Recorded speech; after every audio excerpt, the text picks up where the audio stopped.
Pernahkah kalian bertanya, dari apa sebenarnya tubuh kita ini tersusun? Atau mengapa sebatang pohon bisa berdiri kokoh dan seekor kucing bisa berlari lincah?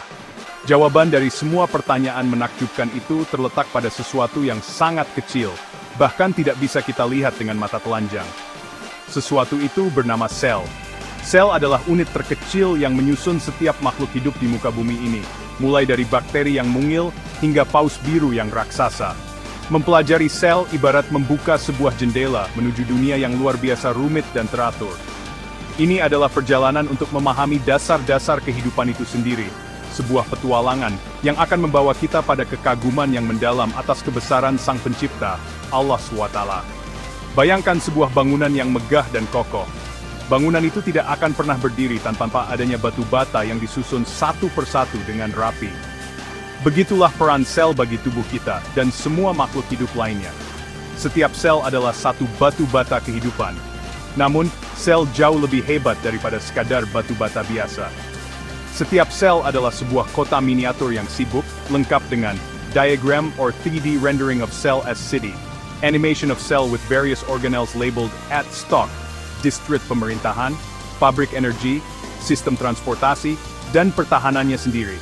Di dalam setiap sel, terjadi ribuan proses kimia yang kompleks setiap detiknya. Semuanya bekerja dalam harmoni yang sempurna untuk menopang kehidupan. Memahami hal ini adalah langkah pertama kita untuk mensyukuri betapa luar biasanya ciptaan Allah. Dalam esai ini, kita akan melakukan perjalanan yang mengasihkan ke dalam dunia sel. Kita akan menjelajahi bagian-bagiannya, memahami fungsi-fungsinya yang vital, dan melihat bagaimana sel hewan dan sel tumbuhan memiliki desain yang berbeda, sesuai dengan perannya masing-masing. Lebih dari sekadar pelajaran biologi, kita akan mencoba melihat keajaiban ini melalui kacamata iman. Kita akan menemukan bagaimana keteraturan dan keindahan sel yang luar biasa ini telah diisyaratkan dalam Al-Quran, kitab suci kita. Semoga perjalanan ini tidak hanya menambah pengetahuan kita tentang ilmu pengetahuan alam, tetapi juga mempertebal keyakinan dan rasa syukur kita kepada Allah SWT. Saat kita menyelami lebih dalam, kita akan menyadari bahwa belajar tentang sel bukanlah sekadar menghafal istilah-istilah sulit seperti teacher writing mitochondria on classroom board, students learning complex biology terms in class at mitochondria, atau reticulum endoplasma. Ini adalah tentang mengapresiasi sebuah mahakarya. Ini adalah tentang melihat bukti nyata dari kekuasaan, ilmu, dan kebijaksanaan Allah SWT yang tak terbatas. Setiap organel yang bekerja, setiap proses yang terjadi, adalah tanda-tanda kebesarannya bagi orang-orang yang mau berpikir. Mari kita siapkan diri kita untuk terkagum-kagum, karena kita akan menyaksikan betapa dalam setiap tetes darah, setiap helai daun, dan setiap bagian dari diri kita, terdapat keajaiban yang tak terhingga yang terus bekerja tanpa henti atas izinnya. Untuk memahami betapa pentingnya sel, kita bisa kembali pada analogi bangunan. Jika tubuh kita adalah sebuah gedung pencakar langit, maka sel adalah setiap batu bata, setiap kabel listrik, setiap pipa air, dan bahkan setiap pekerja yang ada di dalamnya. Sel adalah unit struktural sekaligus fungsional terkecil dari makhluk hidup. Disebut unit struktural karena ia menyusun struktur fisik kita, dari kulit, tulang, hingga organ-organ dalam seperti jantung dan paru-paru.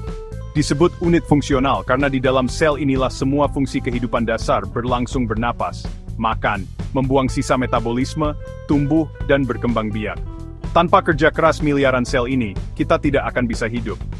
Setiap sel, meskipun ukurannya mikroskopis, adalah sebuah dunia yang mandiri. Ia dibungkus oleh sebuah lapisan pelindung yang disebut membran sel, yang bertugas seperti petugas keamanan, mengatur apa saja yang boleh masuk dan keluar dari sel. Di bagian dalam, terdapat cairan kental yang disebut sitoplasma, tempat berbagai mesin atau organel sel bekerja. Dan di pusatnya, seringkali terdapat inti sel atau nukleus, yang berperan sebagai otak atau pusat komando. Nukleus inilah yang menyimpan seluruh informasi genetik atau DNA, cetak biru yang menentukan segala sesuatu tentang diri kita, mulai dari warna mata hingga jenis rambut kita. Semuanya atas ketetapan Allah. Keberadaan sel sebagai unit dasar kehidupan menunjukkan sebuah desain yang sangat cerdas dan efisien. Daripada menciptakan makhluk hidup sebagai satu kesatuan utuh yang kaku, Allah SWT menciptakannya dari unit-unit kecil yang bisa bekerja sama, memperbaiki diri, dan menggandakan diri. Ketika kita terluka, sel-sel kulit akan membelah diri untuk menutup luka tersebut. Ketika kita tumbuh, jumlah sel di tubuh kita bertambah banyak. Kemampuan sel untuk beregenerasi dan beradaptasi ini adalah sebuah keajaiban yang memungkinkan kehidupan terus berlanjut dan pulih dari kerusakan. Ini adalah bukti nyata dari sifat Allah, Al-Khaliq, dan Al-Musyawwir, Maha Pembentuk Rupa. Maka, ketika kita melihat diri kita di cermin, ingatlah bahwa yang kita lihat bukanlah sekadar satu wujud, melainkan sebuah komunitas raksasa dari triliunan sel yang bekerja dalam harmoni yang sempurna. Setiap sel menjalankan tugasnya masing-masing dengan patuh, tanpa pernah mengeluh atau berhenti. Persis seperti alam semesta yang tunduk pada hukum-hukum yang telah ditetapkan oleh Allah. Memahami konsep sel ini akan membuka mata kita bahwa di dalam diri kita sendiri terdapat tanda-tanda kebesarannya yang luar biasa, yang sering kali kita lupakan dalam kesibukan sehari-hari. Ini adalah undangan untuk merenung dan bersyukur atas nikmat kehidupan yang begitu kompleks dan teratur ini. Mari kita masuk lebih dalam dan melihat isi dari sebuah sel hewan, seperti yang ada di dalam tubuh kita. Bayangkan, kita menyusut menjadi sangat kecil dan masuk ke dalam sebuah sel. Kita akan menemukan diri kita berada di dalam sebuah pabrik yang sangat sibuk dan terorganisir.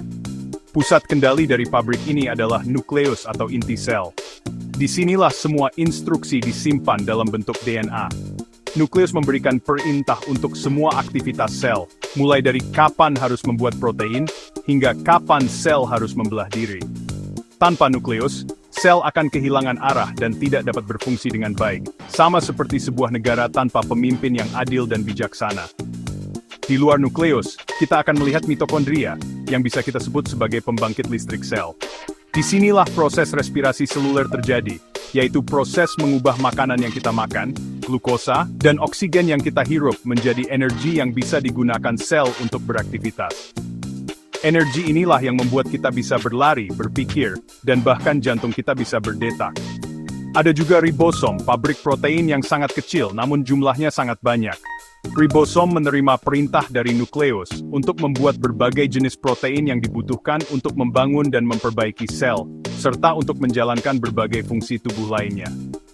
Kemudian, kita akan melihat jaringan saluran yang rumit, yang disebut retikulum endoplasma, yang berfungsi sebagai sistem transportasi dan produksi di dalam sel. Disinilah protein dan lemak dibuat, diproses, dan dikirim ke bagian sel lain yang membutuhkannya. Ada juga badan Golgi, yang berperan seperti pusat pengepakan dan pengiriman. Ia menerima protein dan molekul lain dari retikulum endoplasma, memodifikasinya, mengemasnya, lalu mengirimkannya ke tujuan akhir, baik di dalam sel maupun di luar sel. Semua organel ini bekerja sama dalam sebuah sistem yang luar biasa efisien dan terkoordinasi. Terakhir, seluruh pabrik ini dilindungi oleh membran sel. Membran ini bersifat selective permeable, artinya ia dengan cermat memilih zat apa yang boleh masuk dan keluar. Ia mengizinkan nutrisi dan oksigen masuk, sambil mencegah zat-zat berbahaya masuk dan membuang limbah keluar. Keteraturan dan kerjasama antar organel di dalam sel hewan ini menunjukkan sebuah desain yang sempurna. Tidak ada satu bagian pun yang bekerja sendiri-sendiri. Semuanya terhubung dan saling bergantung. Ini adalah gambaran miniatur dari sebuah ekosistem yang seimbang, sebuah bukti nyata dari ilmu Allah yang maha meliputi segala sesuatu. Sekarang, mari kita berpindah dan menjelajahi sebuah sel tumbuhan. Meskipun memiliki beberapa kesamaan dengan sel hewan, sel tumbuhan memiliki fitur-fitur unik yang memungkinkannya menjalankan peran yang sangat berbeda di alam. Tumbuhan tidak bisa bergerak untuk mencari makan seperti hewan. Oleh karena itu, Allah SWT melengkapinya dengan struktur khusus untuk bisa membuat makanannya sendiri. Salah satu organel paling istimewa dalam sel tumbuhan adalah kloroplas. Inilah dapur tempat terjadinya fotosintesis. Di dalam kloroplas, energi cahaya matahari, air, dan karbon dioksida diubah menjadi glukosa, makanan, dan oksigen. Proses inilah yang menopang hampir seluruh kehidupan di bumi. Selain kloroplas, sel tumbuhan memiliki dinding sel yang tebal dan kaku di luar membran selnya. Dinding sel ini terbuat dari selulosa, yang memberikan kekuatan dan bentuk yang tetap pada sel. Inilah alasan mengapa tumbuhan bisa tumbuh tinggi dan tegak menantang gravitasi. Mengapa batang pohon bisa begitu kokoh. Dinding sel ini berfungsi seperti tembok benteng yang kokoh, memberikan perlindungan ekstra bagi sel dari tekanan fisik dan serangan dari luar. Struktur ini tidak dimiliki oleh sel hewan, karena hewan membutuhkan fleksibilitas untuk bergerak. Desain ini menunjukkan betapa Allah menciptakan setiap makhluk sesuai dengan fungsi dan kebutuhannya. Fitur unik lainnya adalah vakuola sentral yang berukuran sangat besar. Bayangkan ini sebagai sebuah gudang air raksasa di tengah sel. Vakuola ini berisi air dan zat-zat terlarut lainnya. Ketika vakuola terisi penuh, ia akan menekan sitoplasma ke arah dinding sel, menciptakan tekanan yang disebut tekanan turgor. Tekanan inilah yang membuat tumbuhan menjadi segar dan tidak layu. Ketika tumbuhan kekurangan air, vakuola akan menyusut dan tekanan turgor menurun, menyebabkan tumbuhan menjadi layu. Vakuola juga berfungsi sebagai tempat penyimpanan cadangan makanan dan tempat pembuangan limbah sel. Seperti sel hewan, sel tumbuhan juga memiliki nukleus, mitokondria, ribosom, dan organel lainnya yang menjalankan fungsi-fungsi dasar kehidupan. Namun, keberadaan dinding sel, kloroplas, dan vakuola besar adalah ciri khas yang membuatnya sempurna untuk perannya sebagai produsen di alam. Tumbuhan adalah fondasi dari rantai makanan, menyediakan makanan dan oksigen bagi makhluk hidup lainnya. Desain sel tumbuhan yang luar biasa ini adalah bukti kasih sayang Allah, Ar-Rahman, yang menyediakan rezeki bagi seluruh makhluknya melalui proses yang terjadi di dalam unit kehidupan yang sangat kecil ini. Setelah menjelajahi kedua jenis sel, kita dapat melihat dengan jelas beberapa perbedaan mendasar antara sel hewan dan sel tumbuhan. Perbedaan-perbedaan ini bukanlah suatu kebetulan, melainkan sebuah desain yang disengaja dan penuh hikmah, menunjukkan kekuasaan Allah dalam menciptakan makhluknya dengan bentuk dan fungsi yang paling sesuai. Perbedaan pertama dan paling mencolok adalah keberadaan dinding sel. Sel tumbuhan memilikinya untuk memberikan struktur yang kaku dan perlindungan, sementara sel hewan tidak, karena hewan memerlukan fleksibilitas untuk bergerak, berlari, dan menangkap mangsa. Bayangkan jika sel otot kita memiliki dinding yang kaku, tentu kita tidak akan bisa menggerakkan tubuh kita sama sekali. Perbedaan kunci kedua terletak pada cara memperoleh energi. Sel tumbuhan adalah produsen, mereka memiliki kloroplas untuk melakukan fotosintesis dan membuat makanan sendiri dari cahaya matahari. Sebaliknya, sel hewan adalah konsumen, mereka tidak memiliki kloroplas dan harus mendapatkan energi dengan cara memakan makhluk hidup lain. Perbedaan ini menciptakan keseimbangan ekosistem yang sempurna. Tumbuhan menyediakan makanan dan oksigen, sementara hewan membantu dalam proses penyerbukan atau penyebaran biji, dan mengembalikan karbon dioksida ke atmosfer yang dibutuhkan oleh tumbuhan. Siklus ini berjalan harmonis sesuai dengan ketetapan Allah. Perbedaan ketiga adalah ukuran vakuola. Sel tumbuhan memiliki vakuola sentral yang sangat besar, yang berfungsi untuk menyimpan air dan menjaga tekanan turgor, yang penting untuk menopang struktur tumbuhan. Sel hewan mungkin memiliki beberapa vakuola kecil, tetapi tidak ada yang sebesar dan sepenting vakuola pada sel tumbuhan. Dan yang terakhir adalah bentuk sel. Karena adanya dinding sel yang kaku, sel tumbuhan cenderung memiliki bentuk yang tetap, seringkali seperti kotak atau heksagonal. Sementara itu, sel hewan yang hanya dibatasi oleh membran sel yang fleksibel, dapat memiliki berbagai macam bentuk yang beragam sesuai dengan fungsinya, seperti sel saraf yang bercabang atau sel darah merah yang pipih. Setiap perbedaan ini adalah bukti dari ilmu Allah yang tak terbatas. Dia tidak hanya menciptakan kehidupan, tetapi juga merancangnya dengan detail yang paling sempurna. Sel hewan didesain untuk pergerakan dan konsumsi, sementara sel tumbuhan didesain untuk produksi dan struktur yang kokoh. Keduanya saling melengkapi dalam sebuah sistem kehidupan yang besar. Merenungkan perbedaan-perbedaan ini seharusnya membuat kita semakin yakin bahwa segala sesuatu di alam semesta ini tidak terjadi secara acak, melainkan diciptakan dengan tujuan, ukuran, dan perhitungan yang sangat teliti oleh Sang Maha Perancang. Keindahan, keteraturan, dan kompleksitas sel yang kita pelajari dalam ilmu biologi sesungguhnya bukanlah penemuan baru dalam konteks keimanan. Jauh sebelum mikroskop ditemukan, Al-Quran telah mengajak manusia untuk merenungkan kesempurnaan ciptaan Allah. baik yang terlihat maupun yang tidak terlihat. Keteraturan yang luar biasa di dalam sel, di mana setiap organel bekerja dengan fungsinya masing-masing tanpa ada kekacauan, adalah cerminan dari firman Allah dalam surat Al-Mulk ayat 3, yang telah menciptakan 7 langit berlapis-lapis. Kamu sekali-kali tidak melihat pada ciptaan Tuhan yang Maha Pemurah sesuatu yang tidak seimbang. Maka lihatlah berulang-ulang, adakah kamu lihat sesuatu yang tidak seimbang? Ayat ini mengajak kita untuk mengamati ciptaan Allah. Jika kita melihat berulang-ulang ke dalam dunia sel menggunakan mikroskop, kita tidak akan menemukan cacat atau ketidakseimbangan. Sebaliknya, kita akan menemukan sistem yang sangat efisien dan harmonis. Mitokondria tidak akan mencoba melakukan pekerjaan ribosom, dan nukleus selalu menjadi pusat komando yang teratur.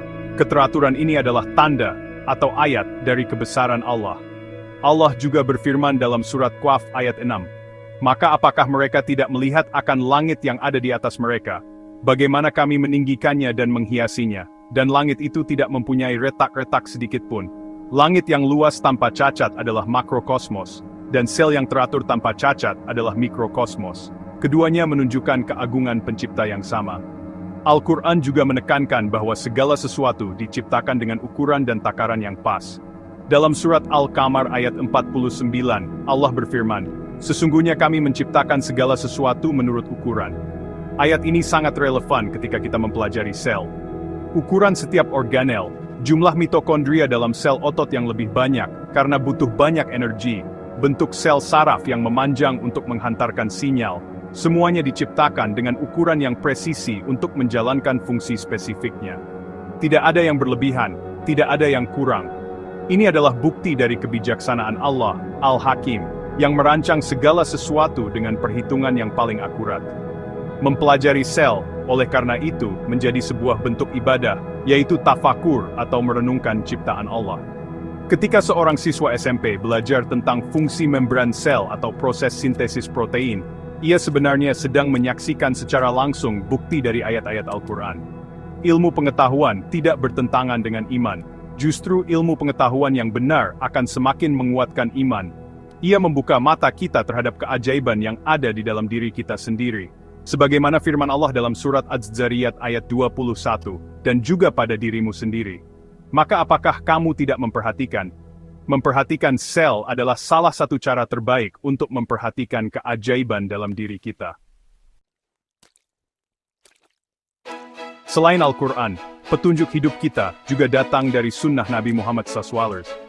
Jika Al-Quran memberikan isyarat tentang keajaiban penciptaan, maka hadits-hadits Nabi memberikan panduan praktis tentang bagaimana kita harus bersikap terhadap ciptaan tersebut, terutama tubuh kita sendiri. Tubuh yang tersusun dari triliunan sel ini adalah sebuah amanah dari Allah. Rasulullah SAW sangat menekankan pentingnya menjaga kesehatan, yang pada dasarnya adalah menjaga agar sel-sel tubuh kita dapat berfungsi dengan baik. Beliau bersabda dalam sebuah hadits yang diriwayatkan oleh Bukhari, dua kenikmatan yang banyak manusia tertipu, yaitu nikmat sehat dan waktu luang. Hadits ini mengingatkan kita bahwa kesehatan adalah nikmat yang sangat besar, namun seringkali kita lupakan dan sia-siakan. Ketika kita sehat, itu berarti triliunan sel kita sedang bekerja dalam kondisi optimal. Mitokondria memproduksi energi dengan efisien. Sistem imun kita yang terdiri dari sel-sel khusus mampu melawan penyakit, dan sel-sel kita mampu meregenerasi diri dengan baik. Ketika kita jatuh sakit, seringkali itu disebabkan karena adanya gangguan pada fungsi sel-sel kita, baik karena infeksi virus, bakteri, atau gaya hidup yang tidak sehat yang merusak sel secara perlahan. Menjaga kesehatan adalah bentuk syukur kita atas nikmat ini. Rasulullah SAW juga memberikan contoh gaya hidup sehat yang luar biasa. Beliau mengajarkan untuk makan tidak berlebihan, sebagaimana dalam hadits, tidaklah anak Adam memenuhi wadah yang lebih buruk dari perutnya.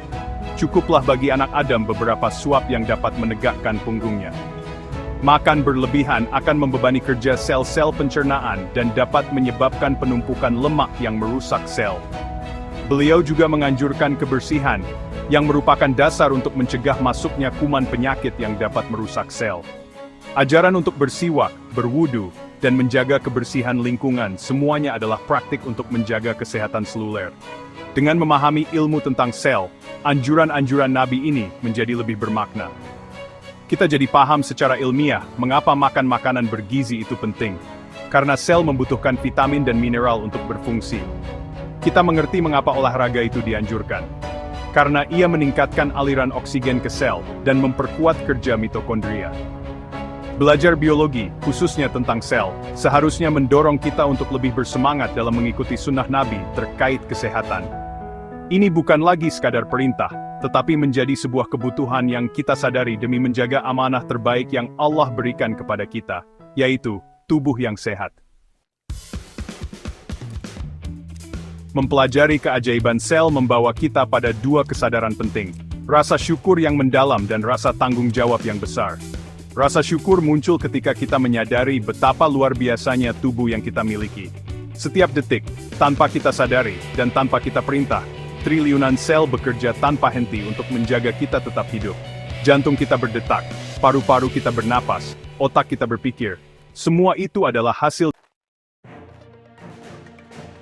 Sebagai penutup perjalanan kita menelusuri keajaiban sel, kita dapat menarik sebuah kesimpulan yang kuat. Memahami sel adalah memahami salah satu bukti terbesar dari kebesaran, ilmu, dan kasih sayang Allah SWT. Sel bukanlah sekadar topik dalam buku pelajaran biologi. Ia adalah unit fundamental kehidupan, sebuah kota miniatur yang sibuk dan teratur yang ada di dalam setiap makhluk hidup, termasuk diri kita sendiri. Keteraturan dalam struktur dan fungsinya, mulai dari nukleus sebagai pusat komando, hingga mitokondria sebagai pembangkit energi, menunjukkan sebuah desain yang sempurna, yang tidak mungkin muncul dari sebuah kebetulan semata. Kita telah melihat bagaimana sel hewan dan sel tumbuhan dirancang dengan perbedaan yang spesifik sesuai dengan peran mereka masing-masing di alam. Sel hewan dengan fleksibilitasnya dan sel tumbuhan dengan kekokohan dinding sel serta kemampuan fotosintesisnya, keduanya saling melengkapi dalam sebuah ekosistem yang seimbang. Perbedaan ini adalah tanda nyata dari firman Allah bahwa Dia menciptakan segala sesuatu dengan ukuran dan tujuan yang paling tepat. Keteraturan ini telah diisyaratkan dalam Al-Quran, yang mengajak kita untuk senantiasa memperhatikan dan merenungkan kesempurnaan ciptaannya, dari langit yang luas, hingga ke dalam diri kita sendiri. Mempelajari sel juga memberikan kita pemahaman yang lebih dalam tentang pentingnya menjaga kesehatan sebagai amanah dari Allah, sebagaimana yang diajarkan oleh Rasulullah SAW. Ketika kita memilih makanan yang sehat atau memutuskan untuk berolahraga, kita tidak hanya sedang menjaga tubuh, tetapi juga sedang merawat triliunan sel yang bekerja untuk kita. Ini adalah bentuk syukur yang nyata atas nikmat sehat yang tak ternilai. Dengan demikian, ilmu pengetahuan, khususnya biologi, tidak seharusnya dipisahkan dari keimanan. Sebaliknya, ia adalah jalan yang bisa membawa kita pada kekaguman yang lebih dalam, dan keyakinan yang lebih kokoh kepada Allah SWT. Oleh karena itu, marilah kita terus belajar dengan semangat. Jangan pernah memandang IPE hanya sebagai kumpulan rumus dan hafalan. Lihatlah ia sebagai jendela untuk menyaksikan karya-karya agung Sang Pencipta. Semoga setiap pengetahuan baru tentang sel, atom, atau galaksi yang kita pelajari tidak hanya membuat kita lebih pintar, tetapi juga membuat kita lebih rendah hati, lebih bersyukur, dan lebih dekat kepada Allah SWT. Karena pada hakikatnya, seluruh alam semesta, dari yang terbesar hingga yang terkecil seperti sel, adalah ayat-ayatnya yang terhampar bagi orang-orang yang mau berpikir dan beriman.